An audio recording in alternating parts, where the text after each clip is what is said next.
El día de hoy, tema final, ya estamos en la recta final del discipulado. El tema número 7 se llama la iglesia. Dice la bendita palabra de Dios, como base bíblica tenemos Mateo 16:18 y dice así la palabra de Dios. Y yo también te digo que tú eres Pedro, y sobre esta roca edificaré mi iglesia, y las puertas del Hades no prevalecerán contra ella. Y mire, la palabra iglesia viene del vocablo griego eclesia. Se refiere en realidad a la reunión de un pueblo llamado o convocado, llamado y convocado. En el Nuevo Testamento designa en primer lugar a la congregación del pueblo de Dios en Cristo, que reúne en su calidad de ciudadanos del reino de Dios con el propósito de ¿qué? De adorar a Dios. Efesios capítulo 2, versículo 19 dice, así que ya no sois extranjeros ni advenedizos, sino conciudadanos de los santos y miembros de la familia de Dios. Por eso somos llamados hijos de Dios. Amén. La palabra iglesia puede referirse a la iglesia local o a la iglesia universal. Es el término como coloquialmente lo encontramos, ¿verdad? Lo usamos. Vamos a la iglesia y siempre que decimos vamos a la iglesia, vamos a un lugar, ¿verdad? A un templo, a un local, a un lugar donde se reúne, ¿verdad? El cuerpo de Cristo a adorar y glorificar su precioso nombre. Hechos 20:28 dice, por tanto mirad por vosotros y por todo el rebaño en que el Espíritu Santo os ha puesto por obispos para apacentar la iglesia del Señor, él ganó por su propia sangre. Y ahora vamos a ver diferentes puntos que tienen que ver con la iglesia o qué significa la iglesia para nosotros o qué debe significar para nosotros. Se presenta la iglesia, mis amados hermanos, número uno, como el pueblo de Dios, el conjunto de creyentes redimidos que existe. ¿Por quién? Por la muerte de Cristo. Míralo, para que no te veas perdido, te presto este. Es el número 7, es el último. Sí. El cuerpo de Cristo. Es un pueblo peregrino. ¿Por qué? Pues vamos de paso por aquí solamente, ¿verdad? Que ya no pertenecemos a esta tierra, cuya primera función del pueblo de Dios es perseverar como comunidad en relación viva y personal con Dios. Otra vez, como pueblo de Dios tenemos que perseverar como comunidad en relación viva. Mucha gente dice, yo acepté a Jesús, yo soy salvo por fe, fui a la iglesia un tiempo, me bauticé, pero dejé de ir porque está lleno de hipócritas. Siempre sacan esa, ¿verdad? O sabes qué es que ahí el pastor me sacó la lengua y los diáconos y la gente se evade, ¿verdad? Y dice, y se justifica incluso, ¿verdad? Para no ir a la iglesia, pero no. Como cuerpo de Cristo, somos miembros del cuerpo de Cristo, donde la cabeza es Cristo y nosotros somos miembros.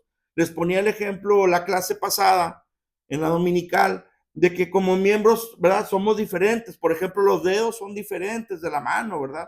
Y un dedo necesita al otro, ¿verdad? Y una mano necesita a la otra.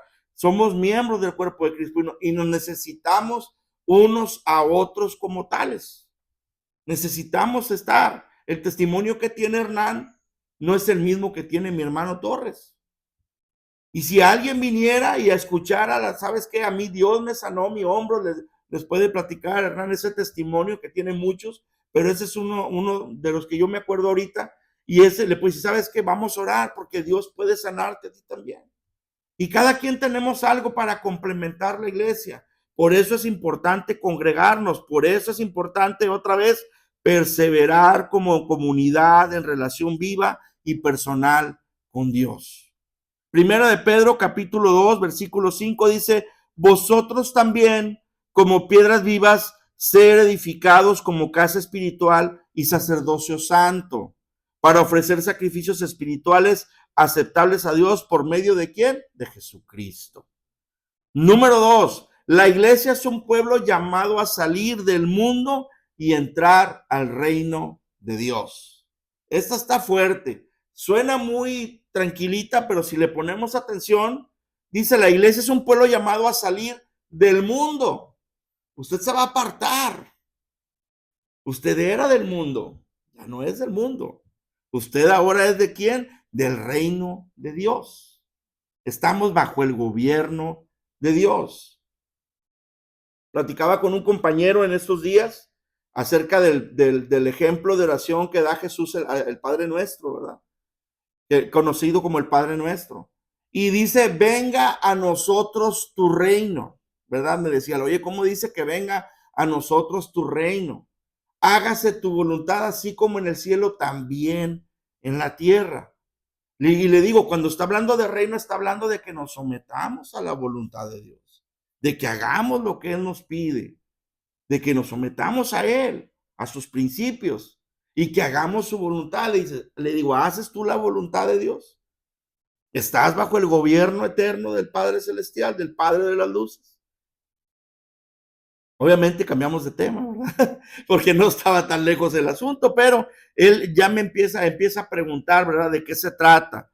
Insisto, la iglesia número 2 es un pueblo llamado a salir del mundo y entrar en el reino de Dios. La separación del mundo es inherente a la naturaleza de la iglesia y se compara con tener al Señor como el Dios y Padre de nosotros. Ahí le llamamos Señor, es mi Señor, ¿verdad? Es el que me gobierna. Como a las esposas de Berea les preguntan, ¿quién es? ¿Y tu esposo? Él es mi Señor, ¿verdad? Él es el que me gobierna, el marido. Dígame, hermano José. Sí, es mi Señor. Pero tenemos un Señor de señores, ¿verdad? Alabado sea el nombre de Jesús. Él es nuestro Señor, Él es nuestro gobierno. Segunda carta a los Corintios, capítulo 6, versículos 16 al 18, dice, ¿y qué acuerdo hay entre el templo de Dios y los ídolos? Porque vosotros sois el templo del Dios viviente, como Dios dijo, habitaré y andaré entre ellos y seré su Dios. Y ellos serán mi pueblo, por lo cual salid de en medio de ellos y apartaos, dice el Señor, y no toquéis lo inmundo, y yo os recibiré, perdón, y seré para vosotros por padre, dice, y vosotros me seréis hijos e hijas, dice el Señor Todopoderoso. Amén. Somos sus hijos, Él es nuestro Señor. Número 3, la iglesia es el templo de Dios y del Espíritu Santo. Si no sabéis que sois templo de Dios y que el Espíritu de Dios mora en vosotros, dice Primera de Corintios 3:16. Esta verdad sobre la iglesia exige que se separe de la injusticia y de la inmoralidad humana. Tenemos que apartarnos, mundana dice, perdón, inmoralidad mundana. Tenemos que apartarnos del pecado. Tenemos que tomar la decisión, así como tomamos la decisión de recibir a Jesús como nuestro Señor y Salvador, también tenemos que tomar la decisión de movernos de donde andábamos. Ya no pertenecemos a este mundo. Las cosas viejas pasaron, dice la palabra, he aquí, todas son hechas nuevas. ¿Se acuerdan cuando nos compraban tenis? Yo me acuerdo que mi mamá una vez me compró unos Panam, unos tenis rojos con rayas blancas. Tendría yo unos 6, 7 años, ¿verdad? Se acercaba a la escuela y te llevaban por los zapatos de suela de goma, ¿se acuerdan de aquellos negros?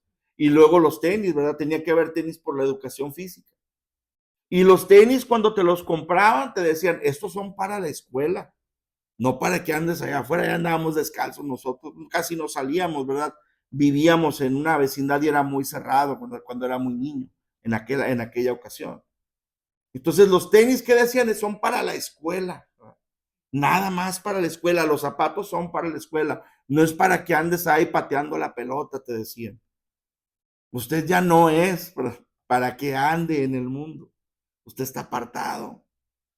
Usted es para estar con Dios, para ser parte del cuerpo de Cristo, para glorificar su santo y bendito nombre. Usted se debe de presentar como un estandarte del poder maravilloso del Espíritu Santo transformador de Dios. Así es como tiene que comportarse. La iglesia número 4 es el cuerpo de Cristo. Esa imagen indica que no hay iglesia genuina aparte de la unión vital de los miembros con Cristo. La cabeza del cuerpo es Cristo, Efesios 5:23, porque el marido es cabeza de la mujer, así como Cristo es cabeza de la iglesia, la cual es su cuerpo y Él es su Salvador. Número 5, la iglesia es la esposa de Cristo. Esa imagen del matrimonio pone de relieve la evolución y la fidelidad de la iglesia a Cristo, el amor y la familiaridad de Cristo con su iglesia. Apocalipsis 19, dices, bueno, me dijiste que era la novia, ¿cómo que somos la esposa? Fíjese lo que dice Apocalipsis 19, porque un día vamos a ser arrebatados, ¿verdad? Y estaremos juntamente con él y se van a celebrar las bodas del Cordero. Apocalipsis 19, 7 al 8. Dice, gocémonos y alegrémonos, perdón, y démosle gloria, porque han llegado las bodas del Cordero. Y su esposa se ha preparado y a ella se le ha concedido que se vista de lino fino, limpio y resplandeciente, porque el lino fino es las acciones justas de los santos. Para entonces se nos llama esposa. Ya estamos allá, ya estamos en las bodas, ya las celebramos. Estamos en ese banquete grande, enorme, precioso, glorificando al Rey de Reyes y Señor de Señores. Número 6, la iglesia, mis amados hermanos, es una confraternidad espiritual. Mucha gente dice que la iglesia o el venir a Cristo es cambiar de estilo de vida. Y un estilo de vida puede dárselo a lo mejor diferente, ¿verdad? Depende cuál sea su estilo de vida. Por ejemplo, hay personas que les gusta mucho el fútbol y dentro de su estilo de vida el fin de semana es fútbol. Es parte de su estilo de vida. Hay personas que el estilo de vida es el club y se van al golf el domingo. Religiosamente el domingo están jugando golf. Es un estilo de vida. Pero fíjese, la iglesia, más de eso que le digo que menciona la gente que es como un estilo de vida cristiano. No, la iglesia es una confraternidad espiritual. No nos reunimos aquí para platicar cualquier cosa, no. Nos reunimos para glorificar al Rey de Reyes y Señor de Señores. Hacemos iglesia, nos congregamos. Eso abarca la morada del Espíritu, la unidad del Espíritu y el bautismo en el Espíritu. La confraternidad, mis amados, debe demostrar amor visible y cuidado mutuo. Oye, que tú le vas a la América y yo le voy al Cruz Azul. Y como quiera te tengo que querer. Pido por ti porque le vas a la América, ¿verdad? Dios tenga misericordia de ti. Vaya, en el sentido de la guasa, de la broma. ¿Por qué? Porque vamos a tener diferentes opiniones.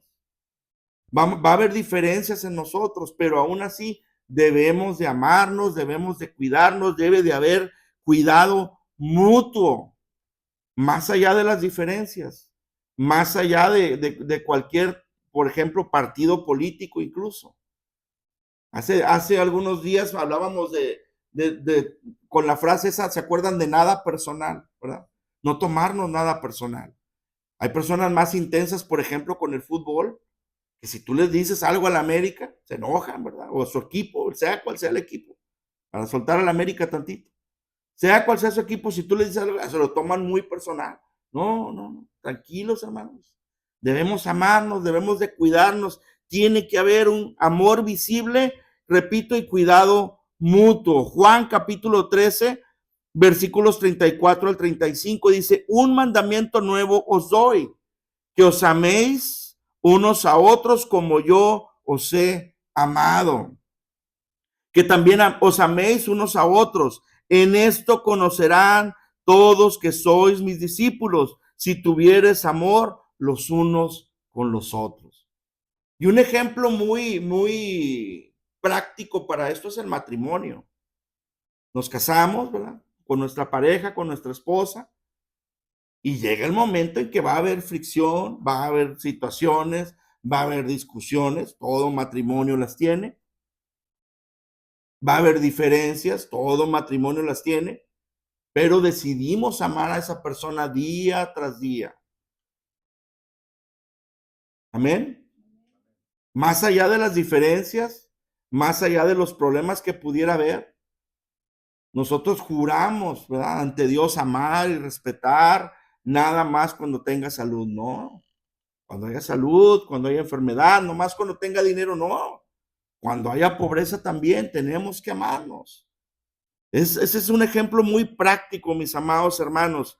Si tuvierais amor los unos por nosotros, en eso seremos conocidos como discípulos de Jesús, como seguidores del Maestro, como seguidores de nuestro Señor. Número 7, la iglesia es un ministerio espiritual y sirve mediante el uso de los dones conferidos por el Espíritu Santo. Romanos 12, 6 al 8 dice: de manera que, teniendo diferentes dones, según la gracia que nos es dada, si el de profecía, úsese conforme a la medida de la fe, o si de servicio en servir, o el que enseña en la enseñanza, el que exhorta en la exhortación, el que reparte, dice, con liberalidad, el que preside con solicitud, el que hace misericordia con alegría. Todos tenemos diferentes dones. Algunos tendremos el mismo, ¿verdad? Pero somos diferentes y el Espíritu reparte, ¿verdad? De diferente manera, y como tenemos diferentes dones, nos complementamos como iglesia. Amén. La iglesia es un ejército comprometido en un conflicto espiritual, dice el número 8. Lucha con la espada y el poder del Espíritu. La iglesia está en lucha espiritual contra Satanás y el pecado. El Espíritu del cual está llena la iglesia es como un guerrero que esgrime la palabra de Dios para liberar a las personas del dominio de Satanás y conquistar a todo poder de este mundo tenebroso. Dice Hebreos capítulo 4, versículo 12, porque la palabra de Dios, dice, es viva y eficaz y más cortante que toda espada de dos filos, y penetra hasta partir el alma y el espíritu, las coyunturas y los tuétanos, y discierne los pensamientos y las intenciones del corazón. Como fiel siervo de Dios, su servidor tiene que proyectarle a usted, tiene que mostrarle, tiene que enseñarle solamente a través de la palabra de Dios. Es la que rige esta casa, es la que rige el cuerpo de Cristo, es la que rige a la iglesia. Lo acabamos de mencionar, comprometido con el conflicto espiritual, y se lucha con la espada, que es la palabra de Dios, lo acabamos de leer, y el poder del Espíritu Santo. Cualquier otra cosa que traiga yo fuera de ahí, estoy mal. Y voy a rendir cuentas en algún momento si yo le vengo a enseñar cosa que no tiene nada que ver con la Biblia. Yo no soy un motivador, yo no soy una persona que lo viene a coachar a usted, no, yo soy pastor. Y como pastor le vengo a mostrar la palabra de Dios. Y hay ocasiones en que, o la mayoría de las veces, predicamos santidad en esta casa. Y les digo, me ha pasado, ¿se acuerdan? A lo mejor que les digo, ¿saben qué? Ahí les va otro mensaje de santidad. Fue lo que me dio Dios. Y sin santidad, nadie verá al Señor. Así que ¿qué nos rige aquí? La palabra de Dios. Número 9, la iglesia es columna y baluarte de la verdad, que sostiene la verdad como cimiento que sostiene un edificio. Tiene que sostener la verdad, mantenerla segura, defendiéndola contra los que la transgiversan y los falsos maestros. Yo pongo mucha atención a quién invito, a quién le suelto este micrófono. ¿Qué palabra va a traer? ¿Qué enseñanza nos va a dar? ¿Quién es la persona? Que no esté ondeado, ¿verdad? Con ondas de lo nuevo que hay, con las líneas que están ahorita, ¿verdad? Transgiversando la palabra de Dios. No, hay que ser muy cautelosos a quién le vamos, como decía mi abuelita, las orejitas, ¿de a quién le vamos a soltar nuestros oídos espirituales? Cuidado, hay que estar siempre al pendiente de eso. Filipenses 1:16, los que anuncian a Cristo por contención, no sinceramente pensando añadir aflicción a mis prisiones, decía Pablo, de esos falsos maestros, de esos que transgiversan la palabra de Dios. Número 10, la iglesia es un pueblo con una esperanza futura. Cristo viene, mis amados hermanos, y hemos de irnos con él. Amén. Esa esperanza está centrada en el retorno de Cristo por su pueblo. Juan 14:3 dice, y si me fuere y os preparare lugar, vendré otra vez y os tomaré a mí mismo, para que donde yo estoy, vosotros también estéis. Ahí hemos de estar juntamente con nuestro maestro. Número 11 y último punto. La iglesia es invisible y es visible. La iglesia es invisible porque se compone de los verdaderos creyentes unidos por su fe en Cristo, como ahorita que nos vemos, ¿verdad? Estamos viéndonos quiénes somos iglesia. Y a veces andamos en el mall, andamos en un restaurante y el Espíritu Santo de repente dice, mira, el que está ahí es tu hermano en Cristo. Y podemos verlo como tal. Vemos cómo se comporta, vemos cómo habla, vemos incluso cómo se viste y podemos identificar a una persona que es hijo de Dios igual que nosotros. A eso se le llama la iglesia visible. La iglesia visible está formada también por las congregaciones locales integradas por fieles como también por los que dicen ser creyentes, pero son mentirosos. Cuidado, porque también hay de esos. Y el apóstol Pablo decía, cuidado con esos, ¿verdad? Han caído, están muertos espiritualmente y son tibios. Oremos por esas personas. Oremos por aquellos, ¿verdad? Que se sienten seguros, pero han caído. Que están tibios, que están todavía con un pie dentro y un pie fuera. Cuidado con esas personas. Y digo cuidado porque el Señor quiere que todos vayamos al arrepentimiento. No quiere que nadie se pierda, sino que todos vayamos a una vida eterna con Jesucristo. Así que oremos por esas personas. Apocalipsis 3:16 dice, pero por cuanto eres tibio y no frío ni caliente, te vomitaré de mi boca. Prácticamente en estos 11 puntos, mis amados hermanos, vimos el tema número 7 del discipulado, que tiene que ver con qué es la iglesia o qué somos nosotros como iglesia.